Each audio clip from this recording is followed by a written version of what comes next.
আসসালামু আলাইকুম সুপ্রিয় স্টুডেন্ট, তোমরা যারা এসএসসি 2024-এর পরীক্ষার্থী তাদের অর্থনীতি প্রথম পত্র নিয়ে আমি একটু সংক্ষিপ্ত আলোচনা করব।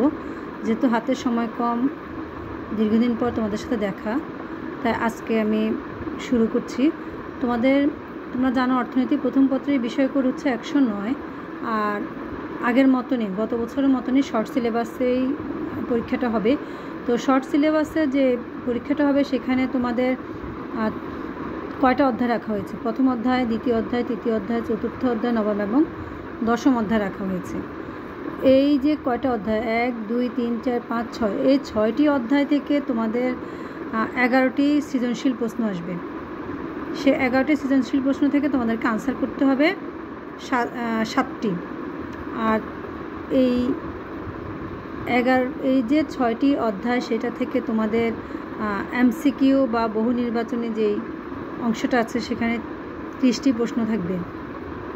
তো আজকে আমরা প্রথম পত্রের যেই প্রথম অধ্যায়, অর্থাৎ মৌলিক অর্থনৈতিক সমস্যা এবং সমাধান, সেটা নিয়ে একটু আলোচনা করব। তো সেটাতে দেখো, সেই প্রথম অধ্যায়টা যেটা, সেটা খুবই ইম্পর্ট্যান্ট একটা অধ্যায়। এটাতে প্রতি বছরই দেখা যায় যে 1 থেকে 2টি সৃজনশীল প্রশ্ন থাকে, এমসিকিউ মিনিমাম 5টা কিংবা 6টাই থাকে। তো দেখো, এখানে তোমরা যদি আনসার করো এই চ্যাপ্টার থেকে নিশ্চিন্ত, সেখানে তোমরা আনসার করতে পারো। যেমন জ্ঞানমূলক প্রশ্নগুলোর মধ্যে দেখো যেটা আসে সেটা অভাব কি, এগুলো সম্ভাব্য, এগুলো পড়লে হয়তো তোমরা অল্প সময়ে যাদের প্রিপারেশান নেওয়া হয়ে গেছে তাদের একটা শর্ট একটা রিভিশনের মতন। তোমরা অভাব কি, তারপর অর্থনৈতিক অবস্থা কি, উৎপাদন সম্ভাবনা রেখা কাকে বলে, অথবা এখানে আরেকটা প্রশ্ন অ্যাড করা দরকার ছিল, সেটা ছিল সুযোগ ব্যয়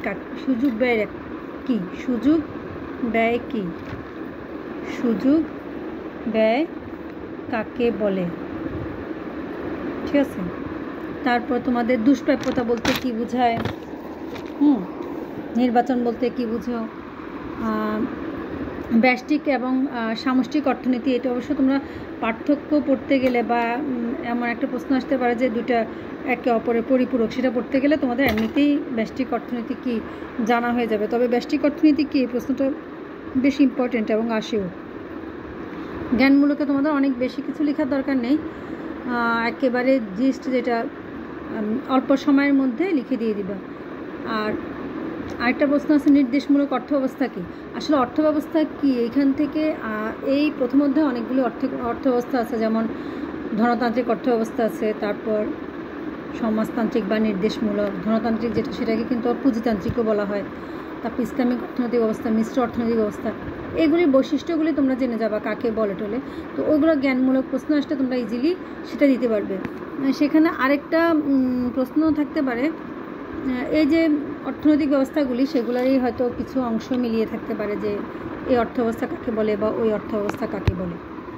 দেন তোমাদের অনুধাবনমূলক প্রশ্ন দেখো, এরকম আসতে পারে যে ব্যষ্টিক এবং সামষ্টিক অর্থনীতির পার্থক্য লিখো, বা ব্যষ্টিক এবং সামষ্টিক অর্থনীতি কীভাবে একে অপরের পরিপূরক হয়। সেক্ষেত্রে তোমরা পার্থক্য আসলে একদম জানো এরকম করে শুধুমাত্র 2টা পার্থক্য দিবে। আর পরিপূরক হলেও এরকম তোমরা 2টা পার্থক্য লিখবে যে এটা যে কোনো ওটা বুঝিয়ে লিখবে যে আমাদের যে ব্যষ্টিক যে অর্থনীতিটা আছে সেটা আমরা সামষ্টিকভাবে আলোচনা করতে গেলে আমাদেরকে ব্যষ্টিক অর্থনীতিটা প্রথমে জানতে হয়। এভাবে লিখে তোমরা কীভাবে পরিপূরক হয় সেটা দিয়ে দিবে। তারপর আছে তোমার নির্দেশমূলক অর্থব্যবস্থা, ধনতান্ত্রিক অর্থব্যবস্থা থেকে কোন ক্ষেত্রে উন্নত বা কোন ক্ষেত্রে উন্নত। তো তোমরা প্রথমে নির্দেশমূলক অর্থব্যবস্থা দু একটা বৈশিষ্ট্য দিবে, যেখানে দেখা যায় যে কেন্দ্রের হাতে ক্ষমতা থাকে, এখানে শ্রমিকদের শোষণ থাকে না, ঠিক আছে। কিন্তু দেখা যায় ধনতান্ত্রিক অর্থব্যবস্থায় শ্রমিকদের শোষণ থাকে। তো ওইভাবে তোমরা লিখবে যে এখানে পুঁজিতান্ত্রিক অর্থব্যবস্থা বা ধনতান্ত্রিক অর্থব্যবস্থায় শ্রমিক শোষণটা থাকে, যেটা নির্দেশমূলক অর্থব্যবস্থায় থাকে না। এভাবে করে তোমরা একটা লিখতে পারো।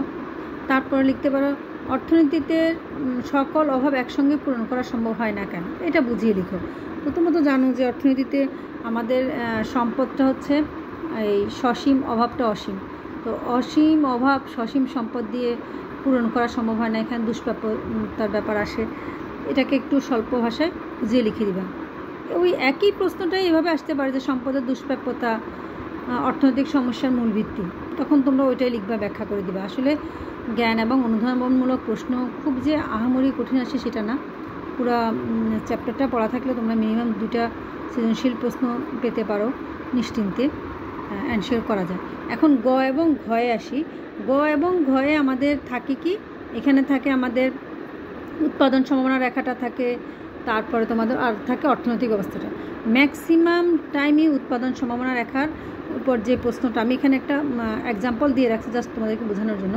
উৎপাদন সম্ভাবনা রেখার উপরেই প্রশ্ন, একেবারে তুমি চোখ বন্ধ করে একটা প্রশ্ন পাবে, মানে এটা নিশ্চিন্ত। তো সেখানে ধরো এখানে এরকম একটা প্রশ্ন দেওয়া আছে যে আমাদের দেখো 2টা দ্রব্য দেওয়া আছে, একটা এক্স একটা ওয়াই দ্রব্য, এবং সেটা থেকে প্রাপ্ত বিন্দুগুলো দেওয়া আছে। এখন এক্স এবং দেখো এখানে বলছে যে এক্স যখন, দেখো ভালো করে দেখছো তোমরা এই উদাহরণটা, এখন এইটা থেকে বলছে কি যে উৎপাদন সম্ভাবনা রেখাটা অঙ্কন করো। এখন উৎপাদন সম্ভাবনা রেখা অঙ্কন করো, তোমরা তো জানোই এক্স এইভাবে যদি তালিকা দেওয়া থাকে সেখান থেকে উৎপাদন সম্ভাবনা রেখা অঙ্কন করা, সেটা তোমরা নিশ্চয়ই জানো। তোমরা প্রথমে এটা হচ্ছে আমাদের কি লম্ব অক্ষ, এটা আমাদের ভূমি অক্ষ এক্স অক্ষ, আর এটা হচ্ছে আমাদের ওয়াই অক্ষ। এখন এই এক্স এবং ওয়াই অক্ষে, বা যদি এটাকে এক্স দ্রব্য ধরি, এক্স দ্রব্য, এবং এটাকে ধরলাম ওয়াই দ্রব্য, তো আমাদেরকে ওই তালিকাতে, আমি দেখো তালিকাটাই ছিল কি, আমি 0 দিয়ে, আমরা জানি যে এটাই হচ্ছে আমাদের অরিজিন বা মূল বিন্দু। তো তারপর আমাদের এক্স দ্রব্য ধরো 40, আমাদের এখানে সর্বোচ্চ আছে 70 এবং সর্বনিম্ন আছে 40। তো আমরা যখন এই জিনিসগুলি আমরা করব, দেখো এটা কিন্তু আমাদের গ্রাফ পেপারের মতন, অনেকগুলি গ্রাফ পেপার আমরা যেরকম আগে পড়ে এসেছি যে এই একটা ঘরে আমরা হয়তো 5টা ধরতে পারি, 5 পর্যন্ত ধরতে পারি বা 10 পর্যন্ত ধরতে পারি, এই যে এইরকমই এরকম আমরা এখানে ধরতে পারি যে 10, একদম সুন্দর করে তোমাদের ইচ্ছা মতো মন গড়া করবে না, প্রমাণ অনুসারে 30, 40, 50, 60, দেখো আমার এখানে একটু হয়েছে 70 এরকম। বাট এই পাশেও আমরা ঠিক ওরকমই 20, 30, 40, 50, 60, 70। তো এখানে যদি আমাদেরকে, আমার ধারণা তোমরা বেশিরভাগই জানো যে কীভাবে উৎপাদন সম্ভাবনা রেখাটা অঙ্কন করতে হয়। যদি এক্স দ্রব্য 0 হয়, যদি এক্স দ্রব্যটা 0 হয় তাহলে ওয়াই দ্রব্যটা কী হবে, পুরোটাই হবে। আমি যদি একটা এক্স দ্রব্য একটু উৎপাদন না করি তাহলে আমি পুরোটাই কী করবো, ওয়াই দ্রব্য উৎপাদন করবো, সেক্ষেত্রে ওয়াই হবে আমার 70, ঠিক আছে, ওয়াই আমার 70। আর সেক্ষেত্রে আমি যে বিন্দুটা পাবো সেটা হচ্ছে আমার এ বিন্দু, ঠিক আছে। এরপরে বলছে যে আমরা যখন এক্স দ্রব্য 40 এক্স দ্রব্য উৎপাদন করব তখন আমাদের ওয়াই দ্রব্য হবে 60। দেখো ওয়াই দ্রব্য হচ্ছে আমাদের 60 যখন আমরা এক্স দ্রব্য 40 উৎপাদন করি। দেন আমরা যদি ওয়াই দ্রব্য এক্স দ্রব্য যদি 50 উৎপাদন করি তখন আমাদের এক্স দ্রব্য আমরা 50 উৎপাদন করলাম, তখন আমাদের ওয়াই দ্রব্য 50। আবার আমরা এক্স দ্রব্য যখন 60 করি তখন ওয়াই দ্রব্য হবে আমাদের 40। আবার এক্স দ্রব্য যখন আমি 60 উৎপাদন করব তখন আমার ওয়াই দ্রব্য হচ্ছে 40। যখন 70 উৎপাদন করব তখন আমার এক্স দ্রব্য যখন আমি পুরো 70 উৎপাদন করব তখন আমার ওয়াই কী হবে, 0 হবে, ঠিক আছে। এখন এই যে বিন্দুগুলি, এই বিন্দুগুলি যোগ করে আমি যেই রেখাটা পাবো সেটাই হচ্ছে আমার পিপিসি অথবা উৎপাদন সম্ভাবনা রেখা। উৎপাদন, তোমরা তো এটা জানো, এটা তোমাদেরকে আমি জাস্ট বোঝানোর একটা উদাহরণের জন্য দিলাম, উৎপাদন সম্ভাবনা রেখা। এখন এটা আসতে পারে আমাদের গ, সেটাকে তোমরা ওই তালিকা থেকে উৎপাদন সম্ভাবনা রেখাটা এঁকে তোমরা বর্ণনা করে দিবে।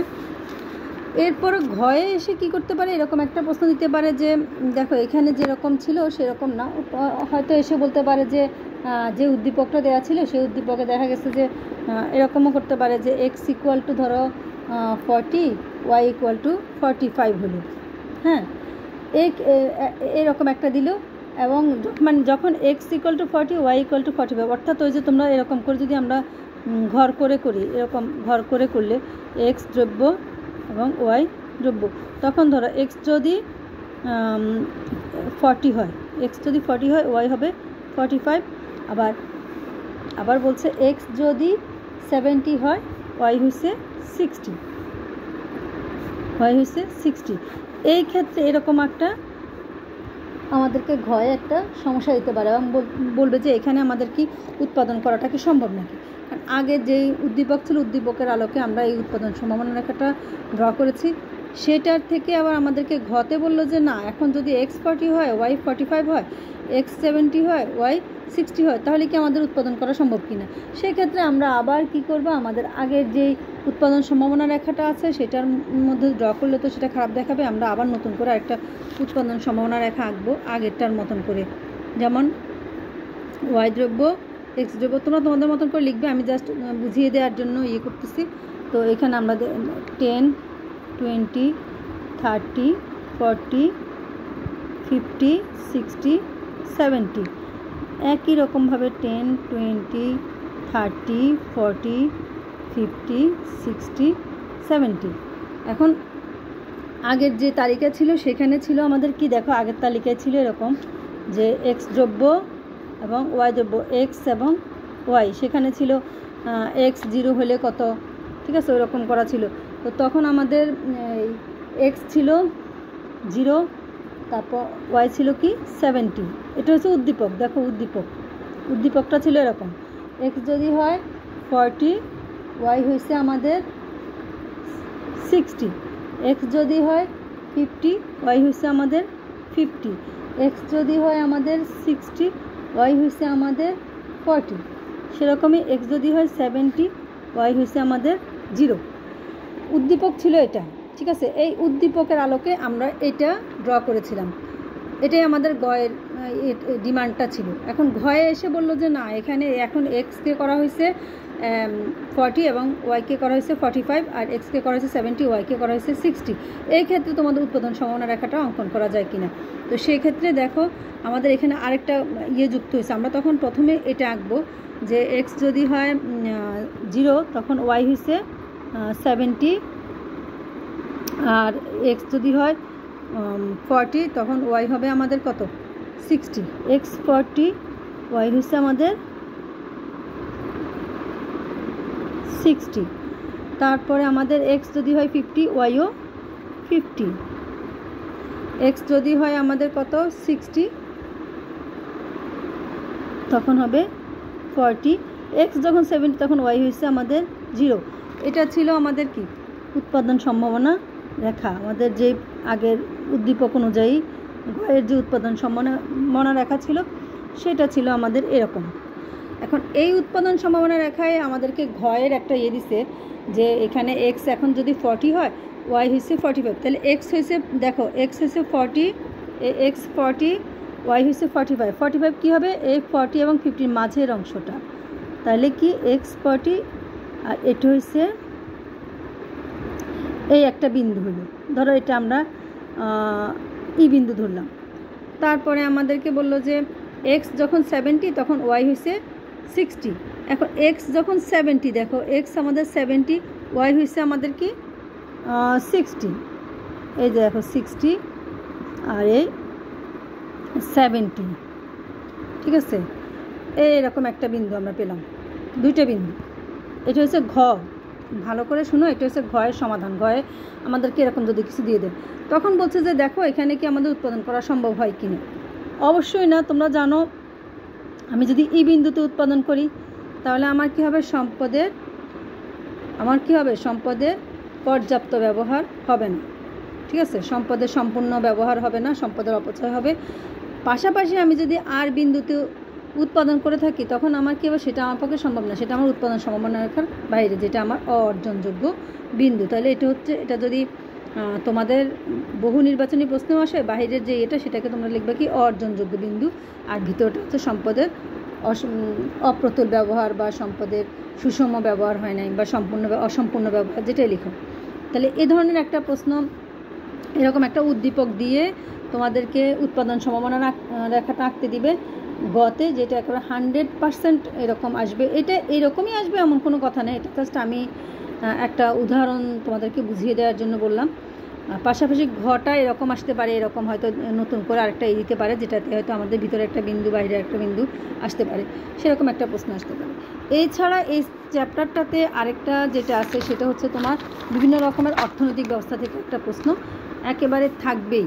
বিভিন্ন ধরনের অর্থনৈতিক ব্যবস্থা, যেমন একটা আছে কি অর্থনৈতিক ব্যবস্থা, যেমন আমরা ধনতান্ত্রিক অর্থ ব্যবস্থাকে আমরা বলি কি পুঁজিতান্ত্রিকও বলে থাকি, যেটাকে ইংরেজিতে বলে ক্যাপিটালিজম। ঠিক আছে, পুঁজিতান্ত্রিক অর্থ ব্যবস্থা।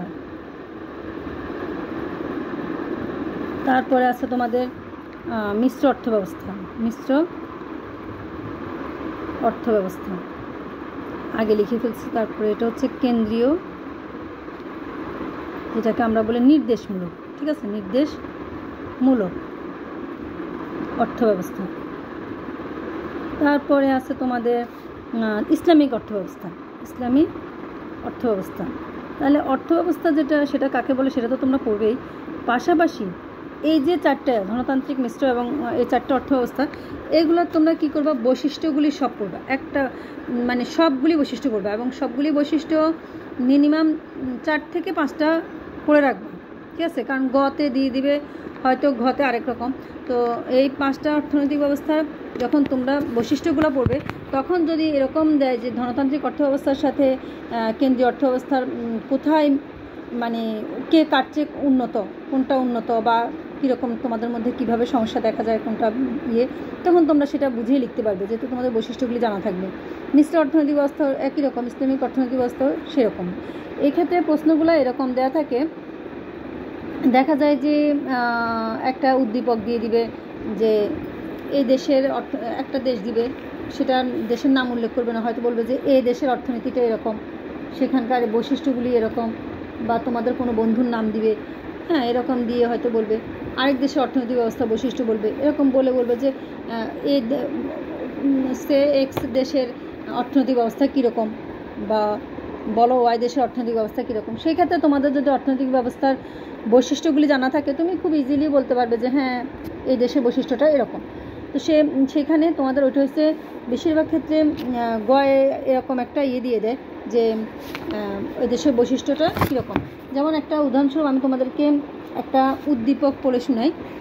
উদ্দীপকটা এরকম, যেমন এক্স এমন একটি দেশে উচ্চশিক্ষা গ্রহণের উদ্দেশ্যে গিয়েছেন, যে দেশের সকল সম্পদের মালিক এবং জনগণের উৎপাদন, বন্টন এবং ভোগের ক্ষেত্রে সরকার কেন্দ্রীয়ভাবে পরিকল্পনা গ্রহণ করে থাকে। তার মানে কি, এটা নিশ্চয়ই কেন্দ্রীয় অর্থনৈতিক ব্যবস্থা বা নির্দেশমূলক অর্থ ব্যবস্থা। অন্যদিকে এক্সের দেশে উৎপাদক এবং ভোক্তা সিদ্ধান্ত গ্রহণের ক্ষেত্রে পূর্ণ স্বাধীনতা ভোগ করে। সরকার অর্থনীতির কোনো খাতে হস্তক্ষেপ করে না। দেখো প্রশ্নটা কেমন হলো, এক্স হচ্ছে একটা মানুষ, আমি ধরলাম জলি এমন একটা দেশে উচ্চশিক্ষা গ্রহণ করেছে যেখানে সম্পদের মালিক সরকার, সকল সম্পদের মালিক, জনগণের উৎপাদন, বন্টন, ভোগের ক্ষেত্রে কেন্দ্রীয় পরিকল্পনা, আবার সেই দেশেই সেই উৎপাদন এবং ভোক্তা সিদ্ধান্ত গ্রহণের পূর্ণ স্বাধীনতা। তার মানে কি, এখানে একটা মিক্সড হয়েছে, এটাকে বলা হয় মিশ্র অর্থনৈতিক ব্যবস্থা। তো এখানে প্রশ্নটা এরকম আসতে পারে গয় নাম্বারে, যে জলি যে দেশে শিক্ষা গ্রহণ করেছে সেটা যে অর্থ ব্যবস্থার মধ্যে পড়ে তার 3টি বৈশিষ্ট্য লিখবে, একদম পারফেক্ট 3টা বৈশিষ্ট্য লিখবে। এখানে যেহেতু জলি এমন একটা দেশে করছে যেখানে মিশ্র অর্থনৈতিক ব্যবস্থাটা হচ্ছে সব দেশের ভালো অর্থনৈতিক ব্যবস্থা, ভালো যে দিকগুলি, পজিটিভ সাইডগুলো নিয়ে যে অর্থনৈতিক ব্যবস্থাটা হয়ে থাকে সেটি। তো সেখানে 3টা বৈশিষ্ট্য লিখতে বলেছে। পাশাপাশি তোমাকে বলছে যে এরকম হতে পারে যে ঠিক আছে, জলির দেশের অর্থনৈতিক ব্যবস্থার সাথে তোমার অর্থনৈতিক দেশের কোনো তুলনামূলক অর্থব্যবস্থার যে তোমার দেশের অর্থব্যবস্থার একটা তুলনা করো, তখন তুমি তোমার দেশের অর্থনৈতিক ব্যবস্থারও তুলনা করবে। সেখানে তুমি মিনিমাম তুলনা করতে গিয়ে তোমার দেশের অর্থনৈতিক ব্যবস্থা মিনিমাম 4টে বৈশিষ্ট্য লিখবে, এরকম একটা প্রশ্ন আসতে পারে। তারপরে তোমার আসতে পারে এরকম এই সুযোগ ব্যয় বা উৎপাদন সম্ভাবনা রাখা, এরকম একটা উদ্দীপক ধরো আসতে পারে যে রফিক বা শফিক যেই হোক, সে তার জমিতে ধান উৎপন্ন করে 30 মণ, আবার পাট উৎপাদন করে সর্বোচ্চ 20 মণ। একই জমিতে সে ধান উৎপাদনের জন্য 2 একক শ্রম 10 একক পুঁজি ব্যবহার করে, 8 একক শ্রম 1 একক পুঁজি ব্যবহার করতে পারে। এই যে তার এই উদ্দীপকটা দেওয়া হয়েছে, এই উদ্দীপকটাকে তোমরা তালিকার মতন করবে, করে হয়তো ওইখানে বলতে পারে যে তুমি এটার একটা রেখা অঙ্কন করো, সেই রেখাটাই কিন্তু উৎপাদন সম্ভাবনা রেখা হবে। এবং সেখানেও কিন্তু ওই একই রকমই যে শ্রম এবং পুঁজি দুটি কোনটা বেশি। যেমন আমরা যদি পুঁজি নির্ভর দেশ হয় তাহলে আমরা অবশ্যই আমরা পুঁজি নির্ভর, আমরা যদি এটাকে কী বলে ক্যাপিটাল ইন্টেন্সিভ, বা যেখানে মূলধনের পরিমাণ বেশি যেসব দেশ উন্নত দেশ তাদের দেশে দেখবা যে পুঁজি নির্ভর, তারা পুঁজির মাধ্যমে উৎপাদন করে থাকে। আর যেসব দেশ আমাদের মতন দেশ যেগুলি তোমাদের কি বলবো, যেগুলো লেবার ইন্টেন্সিভ বা যেখানে শ্রমিকের সহজলভ্য সস্তা, সেই জায়গায় আমরা শ্রমিক দিয়ে বেশি উৎপাদন করব। তো এই ক্ষেত্রে দেখা যায় যে এই প্রথম অধ্যায় থেকে তাহলে প্রশ্নই আসে এরকম যে এই ধনতান্ত্রিক বলো যে কোনো অর্থব্যবস্থার 2-3টা বৈশিষ্ট্য দিয়ে হয়তো বলবে যে এটা কোন অর্থব্যবস্থা বা কী, এটা তোমরা ভালো বুঝো। আর এমসিকিউর কথা বলছি, এমসিকিউতে দেখা যায় যে নর্মালি এমসিকিউ তো তোমরা পারবেই, তারপরেও কিছু এমসিকিউ থাকে যেগুলো থাকে আর কি। যেমন চিত্র দেয়া থাকে, হয়তো এরকম একটা চিত্র দেয়া থাকলো যে এরকম একটা চিত্র দেয়া থাকলো, ঠিক আছে। এটা কি রেখা? এটা হচ্ছে উৎপাদন সম্ভাবনা রেখা, এটা হচ্ছে ওয়াই এক্স, ঠিক আছে। এখন 10-20, ঠিক আছে, 10-20 ধরো, 30 ধরলাম, ঠিক আছে। 10-20-30 এরকম আসতে পারে আর কি, একদম যে আসবে সেটাও না। 10-20 এবং 30। তো ওইখানে তোমাদের এরকম এরকম থাকলো, থাকার পরে ঠিক এখানে একটা বিন্দু দিয়ে দিল, আবার এখানে আরেকটা বিন্দু দিল, দিয়ে দেখো এই যে এখানে একটা বিন্দু দিল, এখানে একটা বিন্দু দিল, দিয়ে উদ্দীপকে এমসিকিউতে এরকম একটা প্রশ্ন করতে পারে যে এখানে যদি ধানের উৎপাদন বা এক্সের উৎপাদন যদি 0 হয়, বা এক্সের জায়গায় যদি কোনো বস্তুর নাম উল্লেখ করে সেটা উৎপাদন যদি 0 হয়, তাহলে ওয়াইয়ের উৎপাদন কী হবে? তোমরা বলবা যে তখন কিন্তু ওয়াইয়ের উৎপাদন হবে এই পুরাটা, ঠিক আছে। এখানে যেটুকুন আছে সেটুকুন ওয়াইয়ের উৎপাদন হবে। আর যখন ওয়াইয়ের উৎপাদন 0 হবে তখন এক্সের উৎপাদন পুরোটাই হবে। এক্ষেত্রে আরেকটা প্রশ্ন আসতে পারে যে এই বিন্দুটা কী নির্দেশ করে, ঠিক আছে। এই যে সম্পদের অপূর্ণ ব্যবহার, সেটা এই বিন্দুটা কী নির্দেশ করে?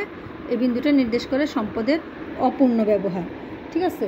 আবার যদি বলে যে এই বিন্দুটা কী নির্ণয় করে, তোমরা বলবে যে অর্জনযোগ্য বিন্দু।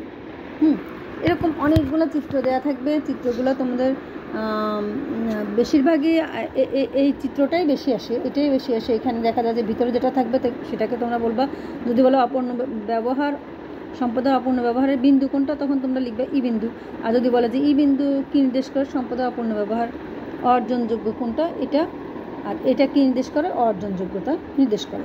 তো সেরকমই তাহলে তোমাদের নিশ্চয়ই আর কোনো ধরনের সমস্যা এখানে এমসিকিউতে আসলে খুব বেশি না, যেটা তুমি বিগত সালের প্রশ্নগুলো পড়লেই তোমরা পারবা। আর আরেকটা ব্যাপার হচ্ছে তোমরা মাইক্রো শব্দটির উৎপত্তি, ম্যাক্রো শব্দটির উৎপত্তি কোন ভাষা থেকে আসছে, ইংরেজিতে কি হবে, বানানগুলো ভালো করে জেনে যাবা। আর বিগত সালের প্রশ্নগুলো একটু দেখবে, আর অবশ্যই অর্থনৈতিক ব্যবস্থাগুলো একটু পড়বা। দেখবা যে তোমাদের এখান থেকে 2টা সৃজনশীল প্রশ্ন 100% থাকবে, পাশাপাশি এমসিকিউ 5 থেকে 6টা তোমরা, বা যদি বোর্ড কোশ্চেনগুলো অন্তত তোমরা দেখো। তো আজকে এখন এই পর্যন্তই। আমি আরেকটু পরে তোমাদের দ্বিতীয় অধ্যায় নিয়ে আলোচনা করব। ভালো থাকো, আল্লাহ হাফেজ।